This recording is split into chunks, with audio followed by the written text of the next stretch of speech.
வணக்கம் நண்பர்களே, நான் ஈஸ்வரன் பேசுகிறேன். இப்போ இந்தியாவில் வந்து இந்த நீட் எக்ஸாம்னு ஒன்று நடத்துகிறாங்க. National eligibility come entrance test அப்படின்னு. இது வந்து மருத்துவ படிப்புக்கு ஒரு குவாலிஃபையிங் எக்ஸாம் மாதிரி. இது நீங்கள் பாஸ் பண்ணால் தான் எம்பிபிஎஸ் சேர முடியும். ஸோ இது வந்து 3rd May last month conduct பண்ணாங்க. ஆனால் வித்தின் அ ஃபியூ டேஸ் பார்த்தீங்கன்னா அந்த கொஸ்டின் பேப்பர்லாம் லீக் ஆகிடுச்சு அப்படின்னு சொல்லிட்டு செய்தி வந்துடுச்சு. எல்லா கொஸ்டின் பேப்பரும் நிறையா கொஸ்டின் பேப்பர்ஸ் லீக் ஆகிடுச்சு அப்படின்னு உடனே எல்லாரும் அதிர்ச்சி அடைஞ்சிட்டாங்க. அதுக்கப்புறம் கவர்மெண்ட் என்ன பண்ணிச்சு, 12ஆம் மே மாதம் எல்லா அந்த எக்ஸாமே கேன்சல் பண்ணிடுச்சு. கேன்சல் பண்ணிவிட்டு திருப்பி வைக்கிறோம், இந்த எக்ஸாமை ரீடெஸ்ட் பண்ணுறோம் அப்படின்னு சொல்லிட்டு இன்னைக்கு 21 ஜூன் 2026 ரீடெஸ்ட்டு வச்சுட்டாங்க. இது வந்து ஒரு பெரிய சலசலப்பை உண்டாக்கியிருக்கு இந்தியாவில். அது எப்படி இவ்வளோ பெரிய எக்ஸாம் வந்து எப்படி இது லீக் ஆச்சு, ஏன் கண்ட்ரோல்ஸ் இல்லையா அப்படின்னு சொல்லிட்டு நிறைய பேர் கேள்வியெல்லாம் கேட்டிருக்காங்க.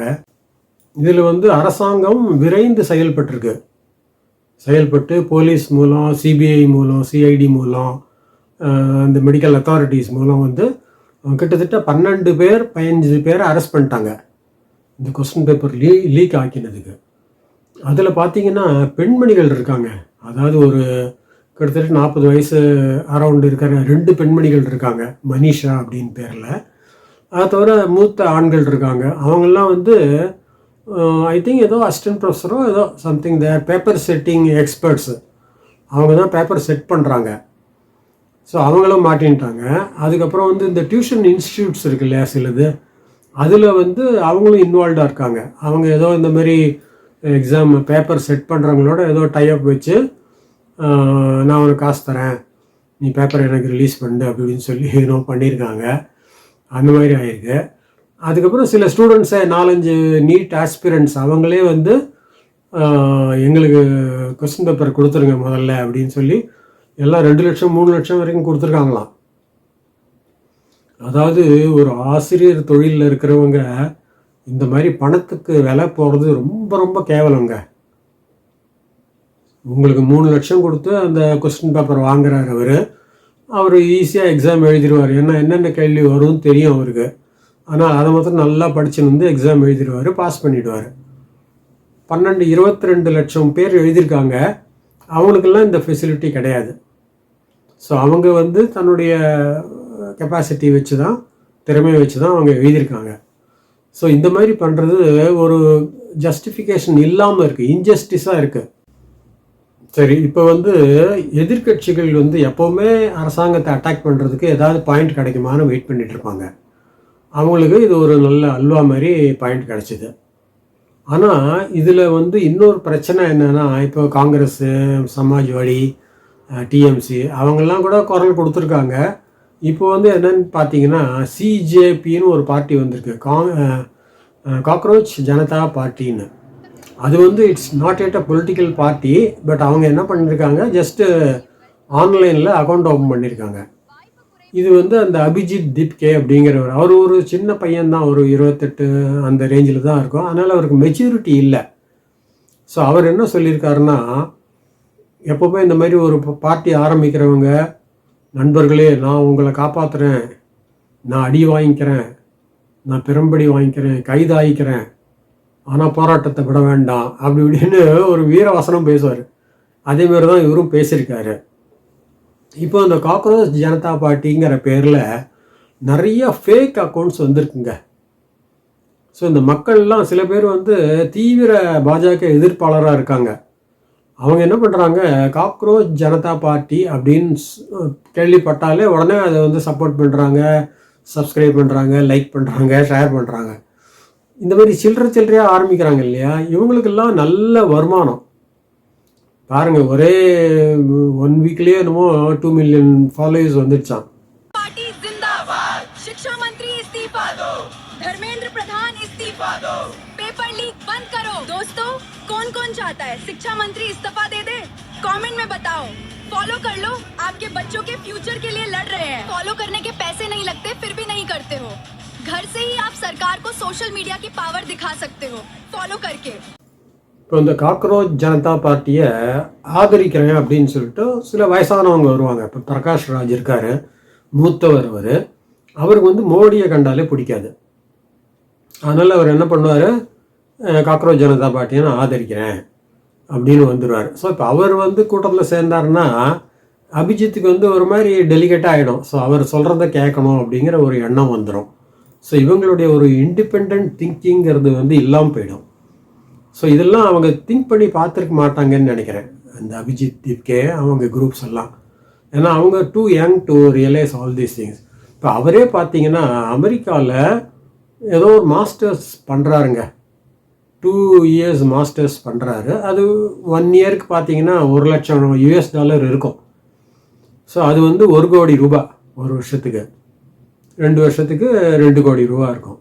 ஸோ இப்போ இவர் வந்து இதெல்லாம் விட்டுட்டு வந்திருக்காருன்னா இவர் என்ன மெசேஜ் கொடுக்குறாரு யூத்துக்கு? இவர் பை ரைட் அவர் என்ன கொடுக்கணும்னா, நீங்கள்லாம் போராட்டத்துக்கு வராதிங்கப்பா, நீங்கள்லாம் வந்து படிப்பு கவனிங்க, படிச்சுட்டு நல்லா மார்க் வாங்குங்க, வாங்கிட்டு அதுக்கு மேல் படிக்கிறதுனா படிங்க, அப்புறம் வேலை தேடுங்க அப்படின்னு சொல்லி தான் அட்வைஸ் பண்ணோம். இப்போ இந்த மாதிரி எல்லாரையும் வந்து இழுத்து விட்டார்னா இவர் வந்து பணக்காரர். ஏன்னா 1 கோடி ரூபா வருஷத்துக்கு கொடுக்குறாருன்னா it should be a very rich man. அதனால் அவரால் அஃபோர்ட் பண்ண முடியும். But not everybody in India, every youngster in India they are not so rich. So அதனால் இதெல்லாம் வந்து அவங்க ஞாபகம் வச்சுக்கணும். அதுக்கப்புறம் இந்த காக்ரோச் ஜனதா பார்ட்டி இன்னொரு மிஸ்டேக்ஸ் என்ன பண்ணுதுன்னு கேட்டிங்கன்னா, அதாவது இந்த காக்ரோச் ஜனதா பார்ட்டியில் பங்களாதேஷ் சாப்டர்னு ஒன்று இருக்குது. பங்களாதேஷ் சாப்டர், அப்புறம் டர்க்கி சாப்டர், அப்புறம் பாகிஸ்தான் சாப்டர். இதெல்லாம் தேவையான்னு பார்க்கணும். ஏன்னா இந்தியா வந்து இந்தியா, நீங்கள் வந்து அபிஜித் தீப்கேங்கிறவர், நீங்கள் மகாராஷ்டிரியன், ஃபாரின் போயிருக்கீங்க படிக்கிறதுக்கு, அவ்வளோதான். ஸோ அதனால் உங்கள் நாட்டை வந்து ஒரு வேற்று நாட்டுக்காரர் கிள்ளிக்கிறியாக நினைக்கிறாரு, அதை வந்து தாக்குறதுக்கு முனையிறாரு அப்படின்னு சொன்னீங்கன்னா நீங்கள் அதை அலோவ் பண்ணுறது வந்து தேசப்பற்றே கிடையாது.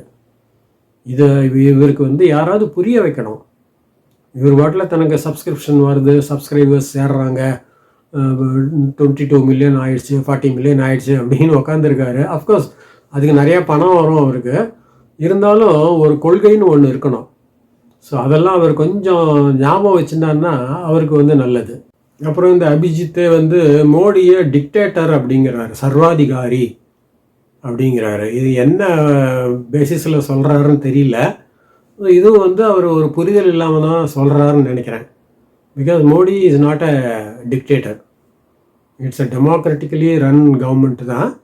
சம்டைம்ஸ் இப்போ குழந்தைங்களே இருக்குது வீட்டில், கொஞ்சம் பேரண்ட்ஸ் வந்து கொஞ்சம் டஃப்பாக இருப்பாங்க. அதுங்க ரொம்ப சேட்டை பண்ணிச்சுன்னா கொஞ்சம் அதட்டுவாங்க, உட்கார வைப்பாங்க, அதெல்லாம் பண்ணுவாங்க. தட் டசன்ட் மீன் அவங்க வந்து ரொம்ப கொடுமைப்படுத்துகிறாங்கன்னு சொல்ல முடியாது. அதே மாதிரி ஒரு கவர்மெண்ட்டும் வந்து சில பேர் கொஞ்சம் அத்துமீறி போனாங்கன்னா கொஞ்சம் கையை வச்சு கொஞ்சம் உட்கார வைக்க வேண்டியதுதான். அப்புறம் முக்கியமான இஷ்யூக்கு வருவோம். அதாவது இந்த எக்ஸாம் கேன்சல் ஆகிடுச்சு இல்லையா, நீட்டு 3rd May வச்ச எக்ஸாம் கேன்சல் ஆகிட்டு இப்போ 21st June இப்போ இன்றைக்கி முடிஞ்சு போச்சு. ஸோ இது கேன்சல் ஆனதுனால நிறையா இளைஞர்கள் வந்து அப்செட் ஆகிட்டாங்களாம். அப்செட் ஆகிட்டு சூசைட் பண்ணிட்டாங்களாம். இது வந்து இதுக்கு நிறையா இம்ப்ளிகேஷன்ஸ் இருக்குங்க. அதாவது இந்த நீட் எக்ஸாம் வந்து மெடிக்கல் டாக்டராக போகிறதுக்கு அதுக்கு ஒரு என்ட்ரன்ஸ் எக்ஸாமு. எம்பிபிஎஸ் படித்து நீங்கள் டாக்டராக போக போகிறீங்க, ஸ்டெதஸ்கோப்லாம் மாட்டின்னு மற்றவங்க உயிரை காப்பாற்ற போகிறீங்க, அதுக்கான ஒரு என்ட்ரன்ஸ் எக்ஸாம் தான் இது. இதிலே வந்து கொஞ்சம் தடங்கள் வந்துருச்சுங்கிறதுனால உங்களால் தாங்க முடியல, நீங்கள் வந்து சூசைட் பண்ணிக்கிறீங்க. ஸோ சூசைட் பண்ணிக்கிறேங்கிறது வந்து அதுக்கு வந்து எந்த விதமான ஒரு பேசிஸும் கிடையாது, அதுக்கு ப்ரூஃபும் கிடையாது. இவங்க சூசைட் பண்ணியிருக்காங்க, இந்த விஷயத்துக்காக பண்ணியிருக்காங்கங்கிறதுக்கு ஒரு எஸ்டாப்ளிஷ்டு ப்ரூஃபும் கிடையாது. ஏன்னா இவங்க வந்து இந்த மாதிரி ஒரு எக்ஸாம் என்ன ஒரு எக்ஸாம் வைக்கிறாங்க, அவ்வளோதான். ஒரு 50 நாள் வித்தியாசத்தில் வைக்கிறாங்க. அந்த மே மாதம் 3ஆம் தேதியிலேருந்து 31st வரைக்கும். அப்புறம் இப்போ வந்து 21 நாள், ஐ திங்க் கிட்டத்தட்ட ஒரு 50 நாட்கள் வித்தியாசம் இருக்கும்னு நினைக்கிறேன் இப்போ வச்சுருக்காங்க. இந்த பீரியடில் நீங்கள் படித்ததெல்லாம் மறந்து போயிடுமா உங்களுக்கு? நீங்கள் ஜெனியூனாக படித்து ஃபஸ்ட் டைம் எக்ஸாம் எழுதிருந்தீங்கன்னா அதை கொஞ்சம் ரிஃப்ரெஷ் பண்ணிக்கினீங்கன்னா உங்களுக்கு வந்து அது நினைவில் இருந்துடும். இல்லை நோட்ஸ் படிங்க, இது வந்து உங்களுக்கு இன்னொரு ஆப்பர்ச்சுனிட்டி தான். அதனால் வந்து இது இன்னொரு ஆப்பர்ச்சுனிட்டி, உங்களுக்கு இன்னொரு சான்ஸ் கிடைக்கிது அந்த எக்ஸாமை வந்து ரீடேக் பண்ணுறதுக்கு. ஸோ சப்போஸ் நீங்கள் சரியாக படிச்சிருக்கலன்னு வச்சிங்களேன், இந்த ஒரு 40 days 50 daysல வந்து இன்னும் கொஞ்சம் நல்லா படிச்சிருக்கலாம், படித்து நல்லா பர்ஃபார்ம் பண்ணியிருக்கலாம். இதுக்காக சூசைட் பண்ணிக்கிறேங்கிறது வந்து ரொம்ப ரிடிகுலஸாக இருக்குங்க. அந்த அளவு கூட ஒரு மனத்தெம்பு இல்லாமல் இருக்காங்களா நம்ம ஸ்டூடெண்ட்ஸு? இது தமிழ்நாட்டு ஸ்டூடெண்ட்ஸ் ஒண்டி இல்லை, நிறைய பேர் பண்ணியிருக்காங்க. ஆந்திராவில், கர்நாடகாவில், கேரளாலெலாம் பண்ணியிருக்காங்கன்னு சொல்கிறாங்க. இதெல்லாம் ரொம்ப ஒரு வேதனையான விஷயங்கள். ஏன் இந்த ஸ்டேஜுக்கு போகிறாங்கன்னு தெரில. அப்புறம் திரு அபிஜித் தீப்கே அவர்களுடைய இன்னொரு பெரிய தவறு என்னன்னு கேட்டிங்கன்னா, அவர் அமெரிக்காவிலேருந்து இந்தியா வர்றதுக்கு முன்னாலேயே அந்த இவர் ரிசைன் பண்ணணும் அப்படிங்கிற தர்மேந்திர பிரதான் எஜுகேஷன் மினிஸ்டர், அவர் ரிசைன் பண்ணணும். அதையே திருப்பி சொல்லிட்டு இருக்கார். 8 தடவை 9 தடவை சொல்லிட்டார். இது வந்து அந்த உங்கள் போராட்டத்தின் போக்கையே வந்து ஒரு மாதிரி கொச்சப்படுத்துது. இவ்வளோ பெரிய பேர் போராடுறீங்க, ஆஃப்டர் ஆல் ஒரு ஆளோடைய ரெசிக்னேஷனுக்காக பண்ணுறீங்க.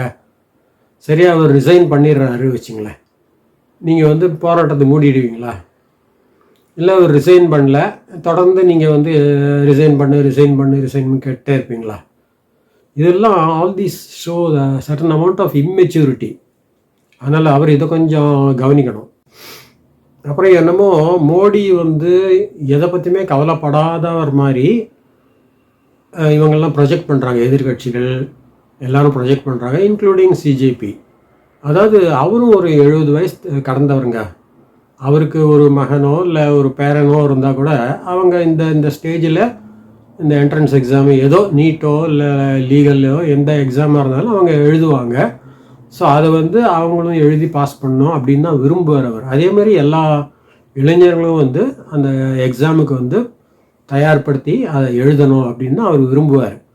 ஏன்னா அவர் ஒரு வில்லன் மாதிரி சித்தரித்து பண்ணுறதெல்லாம் ரொம்ப ரொம்ப வேதனையாக இருக்குது நமக்கு. அதனால் இந்த சிஜிஎப்பி வந்து ஒன்று ரியலைஸ் பண்ணணும்.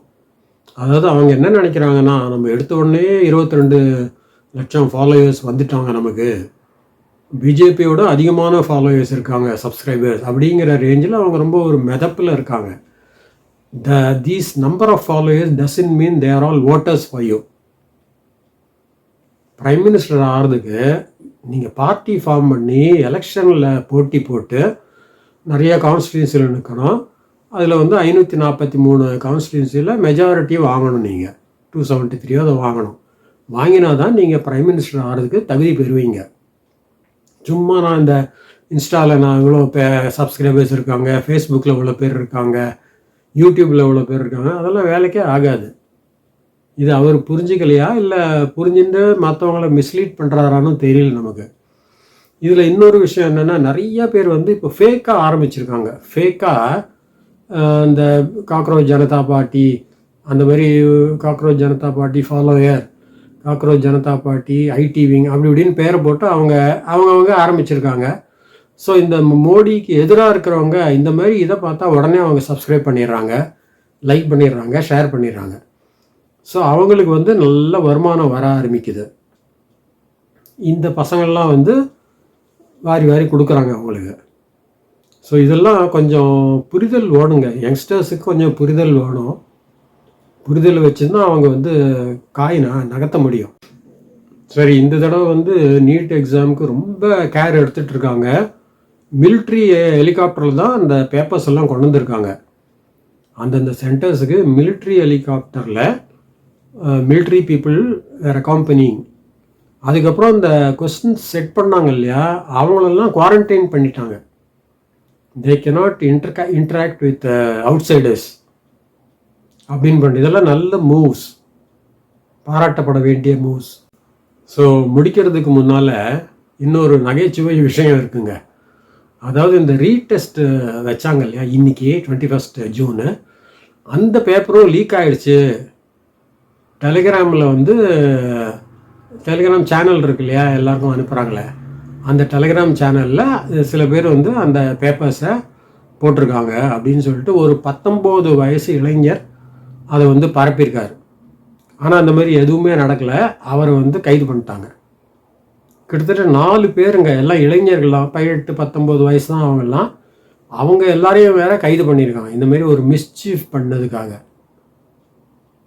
அதாவது இளைஞர்கள் தான் வருங்கால இந்தியாவின் தூண்கள் அப்படின்லாம் சொல்கிறோம் நம்ம. ஆனால் இப்பேற்பட்ட இளைஞர்கள் இருந்தாக்க என்னத்தை சொல்ல, தூண் இல்லை, அது வேற எதுவும் தான் அது. அதனால் அவங்களே பார்த்து திருந்தினா தான் உண்டு. ஸோ மீண்டும் சந்திக்கலாம். நன்றி, வணக்கம்.